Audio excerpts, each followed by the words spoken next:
In this video I want to talk about one very unique lens that I tried for the first time today, and also I want to give you 2 tips on how to get closer in street photography and how to have more confidence in street photography. So let's begin with the lens. This is the Viltrox 28mm f4.5 ultra compact pancake lens. Really impressive, I have to say, and it wasn't that expensive. I don't remember the exact price, but I will put it here. I backed their Kickstarter when I saw it because I thought it was such a cool idea for a lens and also a good price. And I got it a couple of weeks ago, but I haven't had time to try it until today. Basically, it's a fixed aperture lens, so you can only shoot at f4.5 with this lens. It is not possible to shoot wider or a more narrow aperture. It's fixed that way, and that is one of the compromises with this lens, to be able to make it this small. I mean, every lens has its strengths and weaknesses, and every lens is some kind of compromise. And here they did the compromise to fix the aperture to be able to make the lens extremely small. It does not have a manual focusing ring. It looks like it, but this one is not turnable. But it is an electronic lens, so you get EXIF data into your camera when you're snapping photos. That is great. Also, it is an autofocus lens, which is also kind of incredible considering how small this lens is. Another thing I really love about this lens is that it has a built-in lens cover, and you simply just do like that to open it. And one thing that they emailed me about after backing the Kickstarter campaign, when they started sending out these lenses, is that it is important to open the lens cover before you turn on your camera. Because on Sony cameras, it will, as you saw, it will change the focus throughout the range to do some kind of initialization. And this lens cannot really do that properly if the lens cover is there. And I think it might possibly even damage the lens if you start the camera with the lens cover on. So you need to think about that if you purchase this lens. I will not make like a full review of this lens. I've only used it for a couple of hours so far today. But it's an interesting lens. A couple of things that I was thinking when I used it today was that, first of all, I've not done street photography with such a wide lens before. This lens is 28mm, which is equivalent to the wide camera on an iPhone. Not the super wide, but the wide. So you have to get pretty close to your scene or your subject to take the photo. And when I went out today, I was a little bit scared of that. Usually I shoot with a 75mm lens, and it's a big difference between 28 to 75. But what I discovered was that after a while, I kind of managed to get closer and closer to my scenes and my subjects.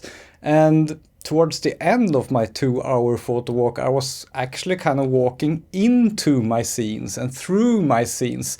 And I became a lot more comfortable snapping photos of people than I was in the beginning of the photo walk. So actually I think that it might be a great exercise for anyone to use a wider lens than they're usually using to practice getting close to people. I feel that I should probably use this lens for a few more photo walks to practice even more in getting close to people.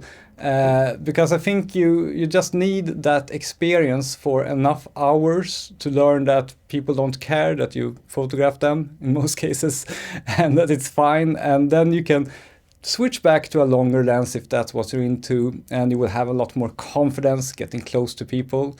That is my plan right now, at least. I'm really happy that I actually went out with this lens. I was a bit skeptic before going out. I thought that I will not get any photo at all that is good because I will not be able to get close enough with this lens. But towards the end of my photo walk, I got a couple of photos that I think was quite decent. So I'm really happy that I went out with this lens today.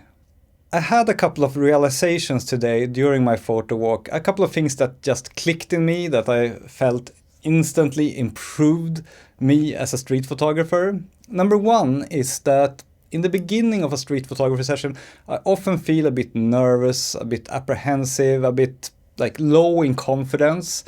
And usually I have to be out for like an hour or so before I feel more confident, before I can get closer to people. And it was the same today.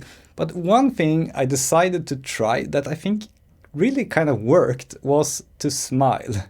Just force yourself to smile for yourself and at other people as you're walking through the streets.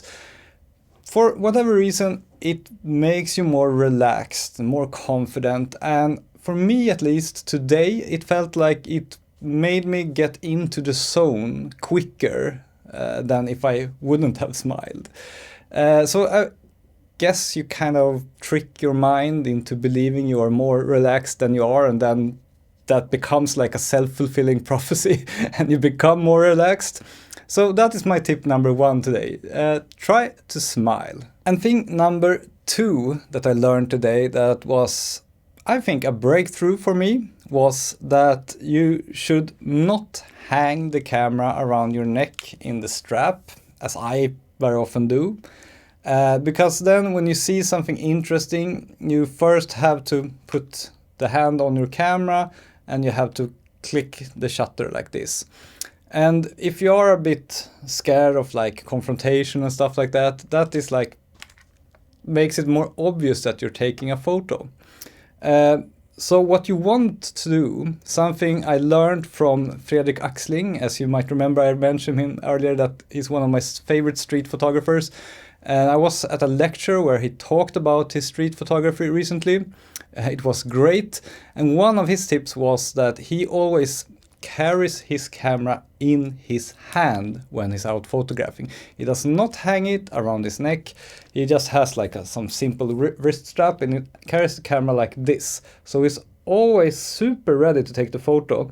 So when you walk around like this, not only can you take the photo faster because you already have your finger on the shutter, also it feels less intimidating to do it because since you already have your finger here, no one will notice if you're snapping a photo or not, because you will not have like this movement where you take up the camera and put your finger on it. And I tried this today and for me it really worked. I took more photos, I got more keepers just because I walked around with the camera in my hand. And the reason I haven't done this before is it just felt like it's kind of uncomfortable walking around carrying the camera like this or like this.